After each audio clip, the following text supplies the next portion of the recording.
that really kind of shaped who I am today, just because, I had to work so much. I had to work twice as hard because everyone was faster and stronger than me at the time.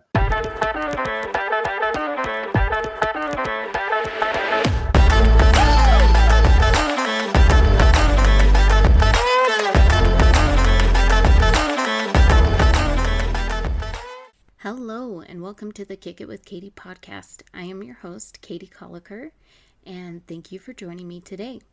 If you're listening to this episode live, happy Valentine's Day, because it's February 14th when this episode is dropping.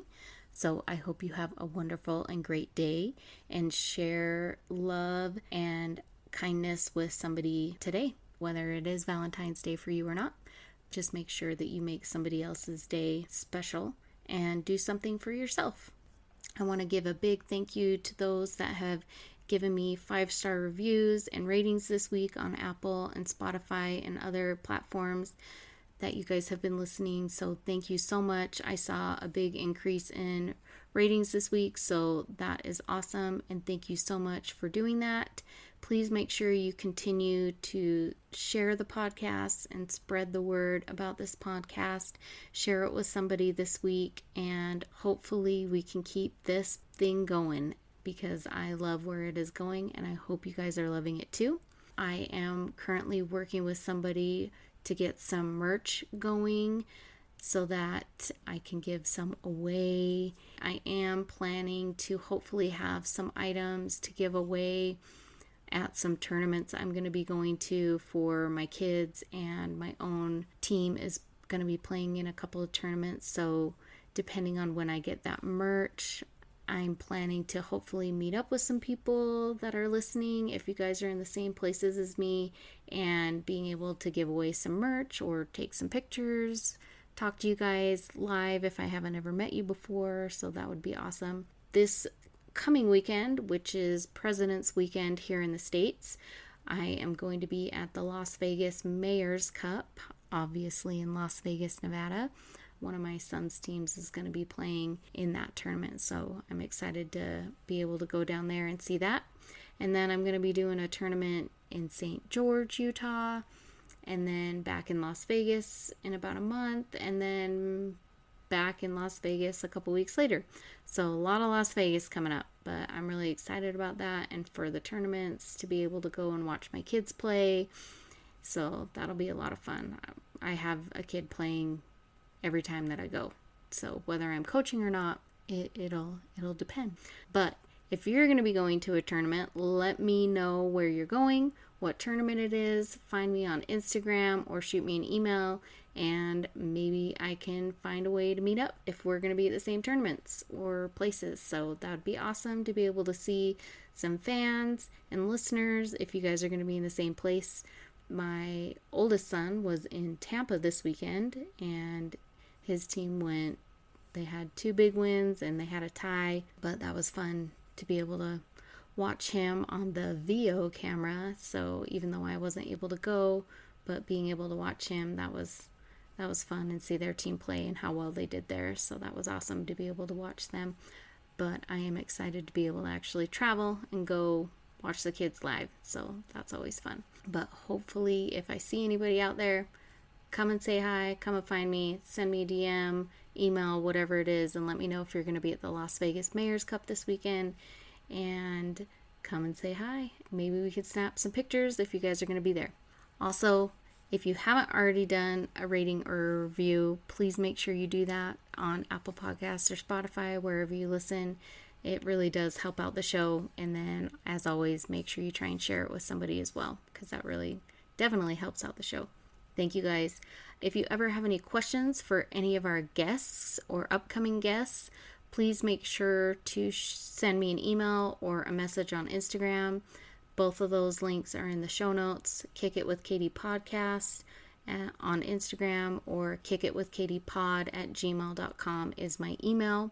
I am always looking for more people to interview and share your stories of growing up playing soccer wherever it took you, or if you're a parent of a current player and you want to share your experience navigating the parent side of it that would also be a great story to tell. Or if you're a coach and you want to be interviewed, that's also something that I'm looking forward to or looking for in interviews. So today's episode is going to be a little bit different because it's going to be a two-parter. So I'm going to release the first part this week and the second part next week. I interviewed Trentin Atkin, and he grew up here in Salt Lake City, Utah.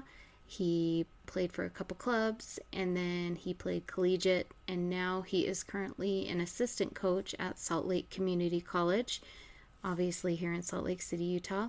He has a great story. We had a great conversation. It probably could have gone on for longer than what it did, and he has some really great advice, and I didn't want to cut any of that out, and so I've left basically all of it intact, and that is why I've put it into two parts, because it was a little bit of a longer conversation, but he has a lot of great things and insights.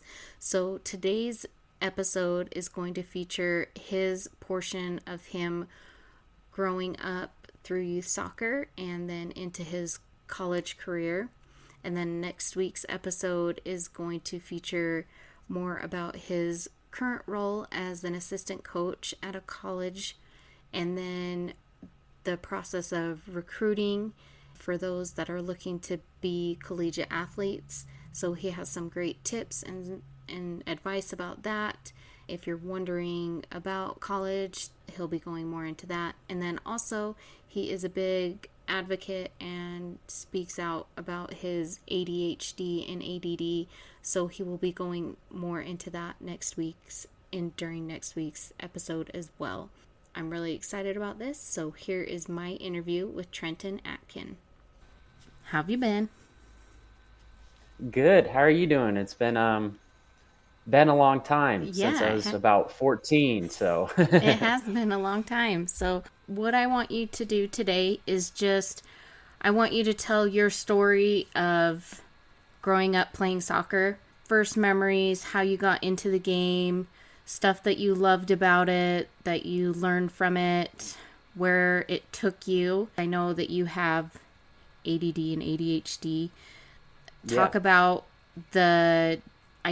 basically just how it impacted you as a player, how I know soccer usually helped a lot of kids with focus and things, and basically how soccer maybe helped or hindered it for you, and how you progressed, where you went after high school, and where you are now, where soccer's taking you. Awesome. Yeah, I'd love to share more about my ADHD and stuff like that. I'm very open. So starting off, my first experience, I kind of grew up in West Valley.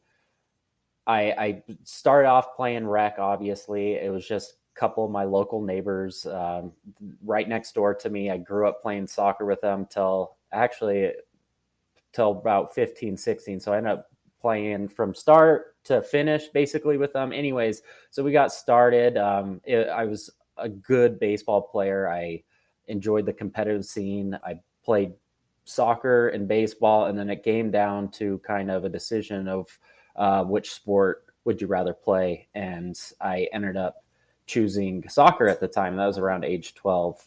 And just kind of going back a little bit further. So starting with the rec, it was kind of just a local team, neighbors, just getting started into it, just learning to love the sport and learning about it.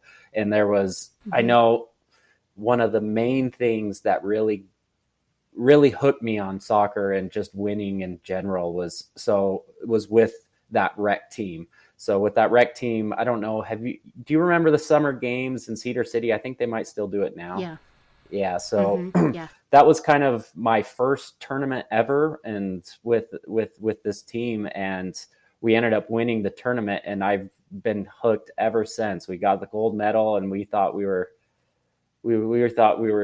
walking around like kings. And so that ended up, at that age, we're like, well, I want to test our abilities. So we all kind of branched out, the neighbors and myself, and we ended up finding Sparta because we wanted to join a more competitive level of soccer. So we joined Sparta, and that was around age 11. So right when competitive soccer started for us. I think I had Brian Alba as a coach. I could be wrong. I am bad a long time ago. No idea. Anyways, after that, so I ended up having a good couple of years, and I ended up joining Inter FC right after Sparta. So I was only with Sparta for about a year or two, and then ended up joining Inter at the time because they were like one of the best teams in the state. And, I wanted to push myself, especially at a young age. And that really shaped kind of my history. I mean, that's the team I stayed with for the rest of the 9 years. And that was kind of that. I do want to talk to us just on a kind of my experience of soccer as well. So I ended up my parents were probably so sick of me so they ended up putting at a young age, they didn't want to keep me at home a year longer, so they ended up putting me a grade ahead.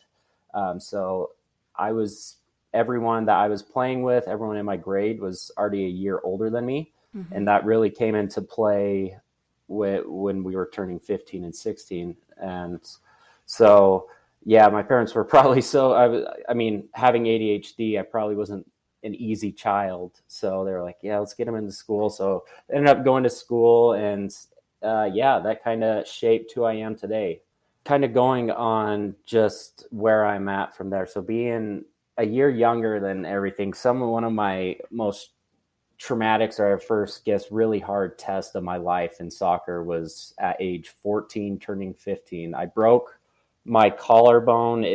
They say it's a collarbone, but it really was my shoulder. So it was right where the collarbone and shoulder connected is where I broke. And that was at age turning 15. And I usually for collarbones, it's like a month max. And with me, it was 3 months. So I was out for a super extended period of time. And that's when everyone on my team, everyone I know, I mean, they're a year ahead. So they're turning 16 now. So they're all going through puberty at this time. My whole team's going through puberty. They're becoming young men. And I'm have to sit out with a broken collarbone for 3 months. And then I'm a year younger than everyone. So that really kind of shaped who I am today, just because, I had to work so much. I had to work twice as hard because everyone was faster and stronger than me at the time. And so once I was able to finally reach an age where I started to hit puberty and I started to get my legs under everything just clicked. From being able to touch a ball, now I can compete with everyone. And, I think it actually made me a little bit better than what I was, because now that I was playing with them when I was a year younger and not hitting puberty yet, to now playing with them and hitting puberty. Yeah, so that's kind of my first experiences. And yeah, ever since 15, 16, everything just clicked for me. And so people can get a grasp of what type of soccer player I was super tall, lanky, super skinny, like Kevin Durant, Sergio Busquets. That was my body type. So when you're looking at me, especially at a young age, you're not looking at me and saying, oh, this kid's really pretty. No, I was always described as an awkward soccer player. One of my favorite comments or compliments that I got was, he's very awkward, but very, very effective. And that's kind of stuck with me. It really describes who I am as a soccer player. And yeah, from there, about age 15, 16. So we had a super competitive club team, Inter. Well, actually, let's take it a step further back. So yeah, I was playing with Inter, and then I was playing with Justice's 95, 96 team with Tanner and Will, which was great experiences. I think the last time I played with Justice's team was 2008 Dallas Cup. So, and just after that is when I broke my collarbone, and that's kind of when high school started. And so that's, I think, the time I stopped guest playing with Justice. But anyways, my Inter team was very competitive. I had a really great coach, Matt Broadhead. He helped. The one thing I will say about soccer coaches, and I look at things now as in my career, I look at it as club, college and then coaching, since I am now a coach.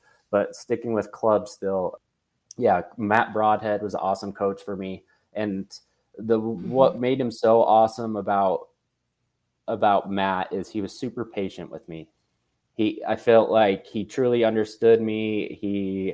He gave me time to grow and develop. Especially the super competitive teams, and especially at my age, there weren't a lot of patient coaches around. I mean, you had obviously a good handful of them, but yeah, a lot of teams just wanted to win and wanted to win now. And he was super patient with me. I had a couple of years where I was not good, but definitely competing. And then all of a sudden I'm starter and we're doing great. But yeah, we were very, very good with Inter. We were able to accomplish winning Surf Cup. These are some of my favorite memories of club was winning Surf Cup. We were able to win State Cup 5 times. And those were kind of my biggest accomplishments. And it necessarily wasn't about the winning. It was how we would even get to that spot. So like going to winning Surf Cup, winning Surf Cup was great, but the 12-hour drives there with your teammates and stuff like that, it's just, you can't really replace those types of things. And so, now moving on to kind of looking for colleges, age and stuff, it's really, and I want to get into this a little bit later in the conversation, but it's so different how players are recruited now versus how players are recruited during my age. Yeah. And kind of just the film aspect, just a lot more options. And I'll talk about that in a little bit. But one thing, I don't know, just for any players that are looking for colleges, anything like that, the one thing that I knew what I wanted to do is I wanted to play college soccer. I didn't care who gave me the opportunity. I didn't care where it was. My only objective is to go and play college soccer. And I think as a college coach now, I think a lot of young players put their eggs in one basket rather than branching out and sending a ton. And I'm talking more about the email side of it. I'm talking about reaching out to coaches. You can't just bank on one coach. So what I did is I reached out to a whole network of coaches. I had my coach suggest some colleges that he thought were good for me. And then I went and reached out before every tournament. I was always texting him where my game was at. I was texting him when it was at. So it would be a lot of verbal email. And as today is, it's a lot more film based. If you don't have film in today's age, you're like, well, why don't you have film? Whereas back then, I had zero film. I don't have a highlight reel. The way to get recruited is just being put in the right spot and the work you do outside of it. And obviously performing once you get the chance. But a lot of it is getting them to come to your games, getting them to send someone or take time out of their day. A lot of players, I don't think, realize that. They send like one quick email and like, oh, okay, let's hope for the best. Where I worked my butt off trying to get recruited because, Anyway, so I ended up getting recruited to Colorado Mesa University by Josh Pittman. He is currently the Westminster head coach. I did also, I was an assistant coach to him as well. So I know Josh, and Josh is really, really awesome. And really why I chose Colorado Mesa in the first place is because it wasn't because of the location. The school at the time was getting not rebuilt, but they were adding new things. And the program didn't have a very successful history before I came. They didn't really win anything. But anyway, so I ended up going my freshman year, and my freshman year we were able to win. I redshirted, by the way, so I didn't get to play that year. So we ended up winning basically our first major tournament. That was just the conference tournament, so we were able to win the conference tournament that year, my freshman year. One thing I will say is it's really redshirting's hard, and for a lot of people, for competitors, people who are looking to compete, redshirting is hard no matter what what age you are. That happened to my brother. And so going back to when I started college, so I came in as a 17-year-old. I mean, like I was saying, I was put in a year ahead by my parents, which has helped out. And so I was 17 going to college. I couldn't sign. I remember there were like release forms, all the permission stuff you have to sign, as parents have to sign when the kids are going to school. And I couldn't just sign it myself. I had to send a picture and have my parents send it back where all my teammates are signing their own stuff and things like that. And so I was 17 turning 18 at the time. So it was probably a good thing that I redshirted. That way now I'm in my correct year. Now I have a year under my belt. But yeah, just talking more on redshirt, was probably one of the best things that happened to me at the time. It sucked and I didn't want to be it. I thought it was good enough to play. Yeah, it helped me out a lot, helped me mature, helped me get a grasp of what college soccer is.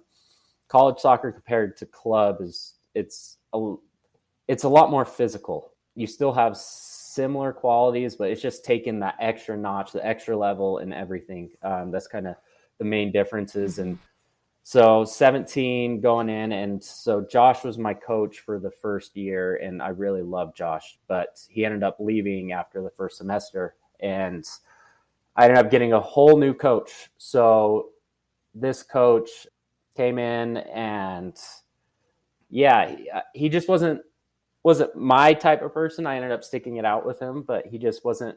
He didn't fit me as a player, I guess you could say. So that was kind of a difficult part in my college experience. You're getting recruited by a college coach and you're committed to this college coach. And then after a semester or two that you're there, that college coach leaves and now you're stuck with a coach you're just stuck with them basically. And so the first move actually this coach did, not even seeing the team, which is fine. And it's his team, so he gets to do what he wants. But he brings in, so I played center mid at the time, and he brings in another center midfield. The first training, didn't even see the team play or anything, maybe watch some videos. But yeah, first training, he ended up bringing a center mid in just from his local town, which is fine. But anyways, ended up being like his favorite player, couldn't do anything wrong. So I had to go out and prove myself to this coach every single year for 4 years straight. There wasn't, he's a senior now. I've seen Trentin play for 4 years. There's no leeway or anything like that with me. And so I had to go and prove every single year. It didn't matter if it was year 1 or year 4. And, I ended up winning him over. And so they ended up starting this kid ahead of me, which was fine. He didn't end up panning out. And I did, which was awesome for me.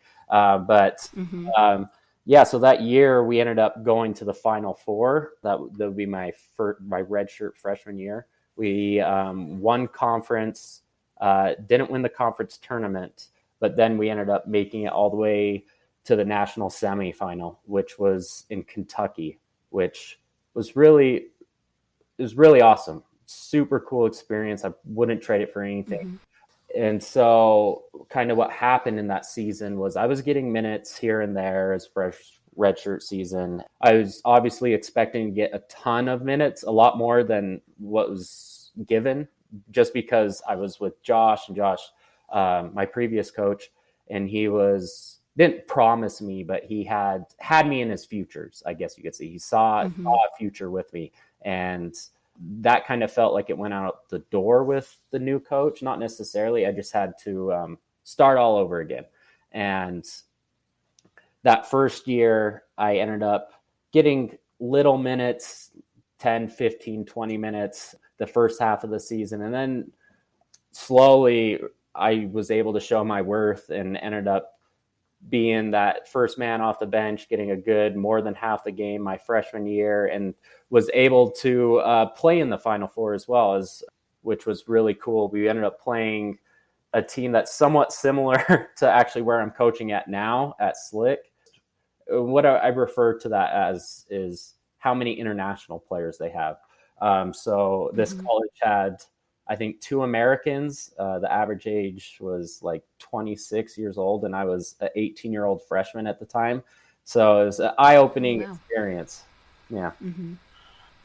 Yeah, we saw a UVU game where I think it had we were watching, and it had tons of international players between the two teams, and we were like, wow, this is crazy. How that happened. So yeah, so it was super eye-opening. Yeah, just seeing the because at that time I was like, what? I was looking at the roster and I just couldn't imagine. I was like, holy crap, these guys are all like 8 years older than me, average age. And hey, I was able to compete, and I got my minutes in the Final Four, and so I was happy. Obviously, we wish we won, and we wish we went to the final to win a national championship. But in college, depending on what level you're at, winning a conference tournament, winning your conference season, making it to the NCAA tournament, that's like the goal for most colleges, is just to even get a shot at the national championship. So the fact that we were able to compete and were ranked the top 4 team in the nation that year was really cool. Going on to the next years, we still had a couple. That was kind of the farthest we got in the national tournament. The next 3 years, we did make the national tournament every single year, got to the second round.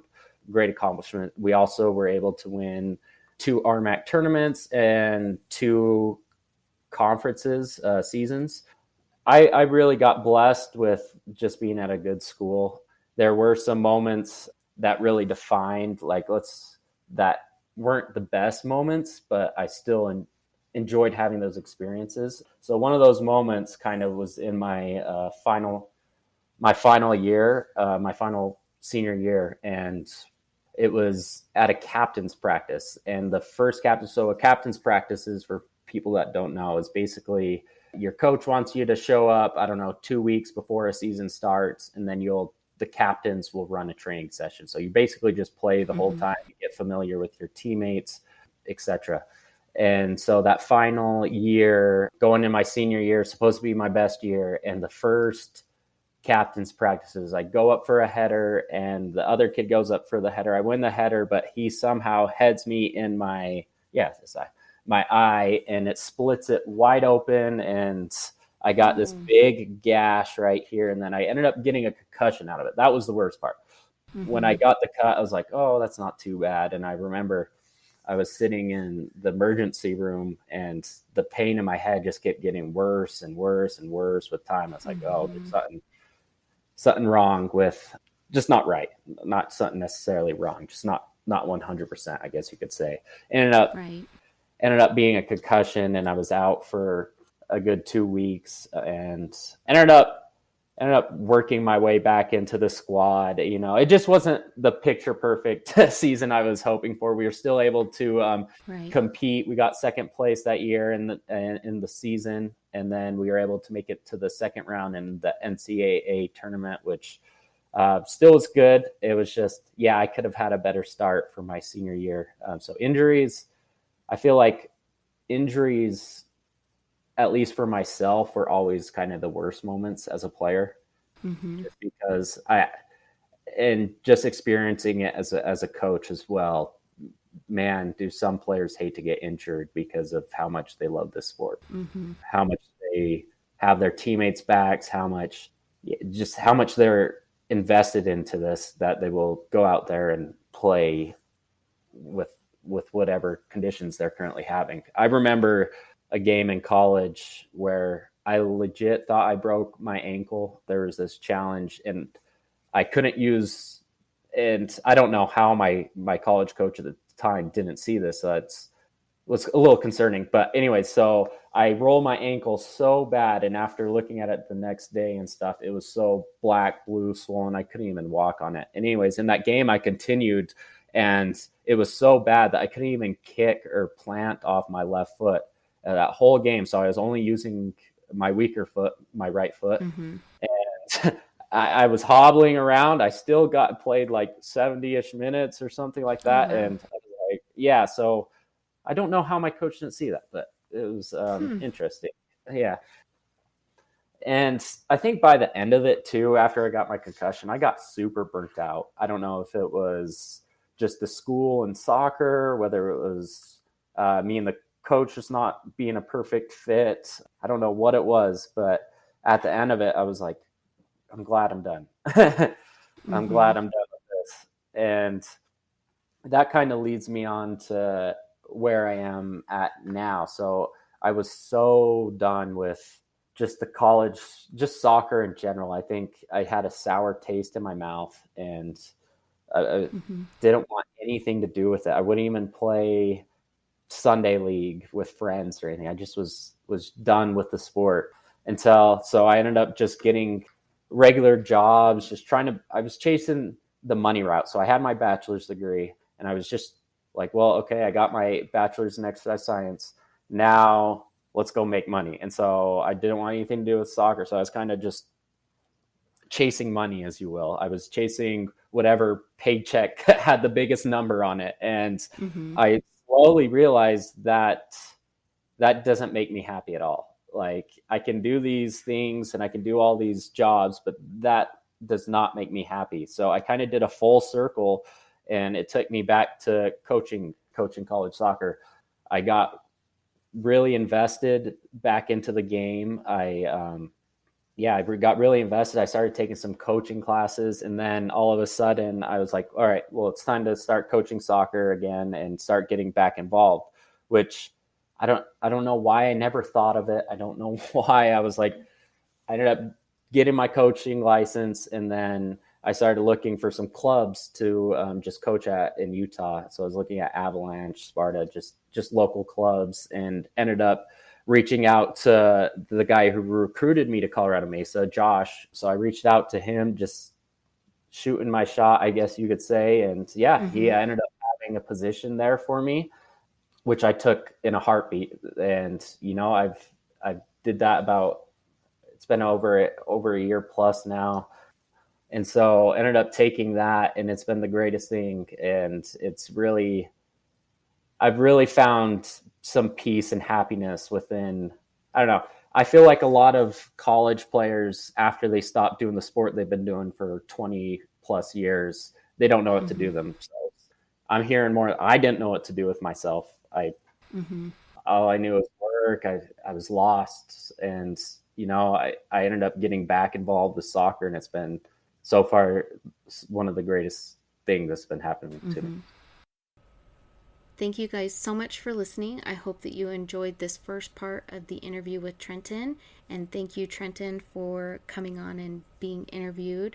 And the next episode, like I mentioned previously, is going to feature more about him and his new role as an assistant coach at Salt Lake Community College, more about their program, what they're doing there, if you're interested in thinking about becoming a collegiate athlete. And so he's going to have some great information about that. But I hope that you enjoyed his story about growing up and his time playing collegiate soccer and learning from his experiences, because not all experiences are great, but sometimes you just got to work through with what you've got.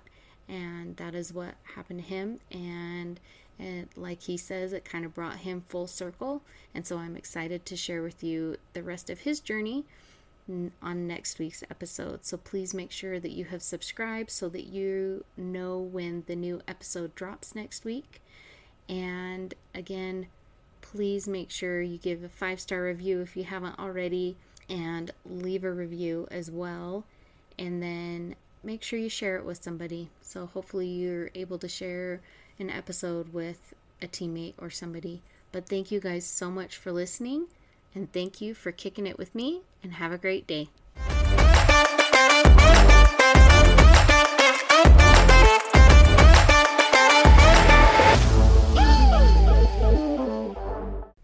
Don't forget to follow me on Instagram at kickitwithkatie_podcast _ all the words.